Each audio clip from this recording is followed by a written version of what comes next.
Minute Papillon. Salut, c'est Laetitia Béraud, bienvenue dans Minute Papillon. Ce mercredi soir, on va parler de ciné.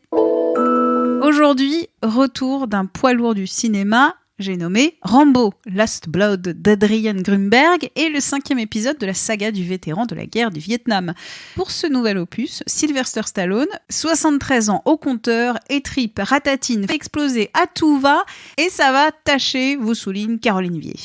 Dire que Sylvester Stallone en prend plein la figure quand il incarne John Rambo est très en deçà de la réalité. Depuis le premier film en 1982, ce dernier se fait massacrer et massacre en retour avec un enthousiasme gaillard. Le vétéran du Vietnam, qu'il incarne depuis près de 40 ans, a marqué l'imaginaire collectif, devenant une icône de la culture populaire par sa brutalité. Ça, il a bien dû accepter que ce héros lui soit définitivement associé. Il en rajoute donc toujours une louche quand il s'agit de le jouer. Et que je te torture, et que je te mutile, et que je te mette des sangsues partout. Un vrai régal pour l'amateur de violence au cinéma que ce John Rambo dont les règlements de compte empirent avec les années.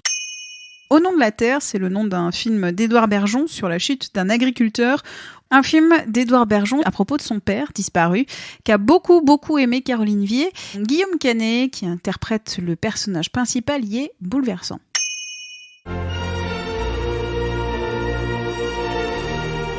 Le 6e film de la saga Jurassic Park qui sortira dans 2 ans avec le trio d'acteurs du premier film sorti en 1993.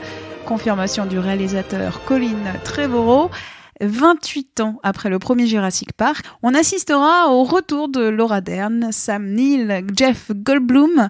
On va croasser de plaisir et se prendre un petit coup de vieux derrière la nuque. Minute Papillon, déjà plus de 18 mois qu'existe ce podcast d'infos de 20 minutes. Vous pouvez toujours vous abonner gratuitement à ce podcast sur Spotify, Deezer, Google, Apple Podcast. Et pour nous écrire, podcast@20minutes.fr.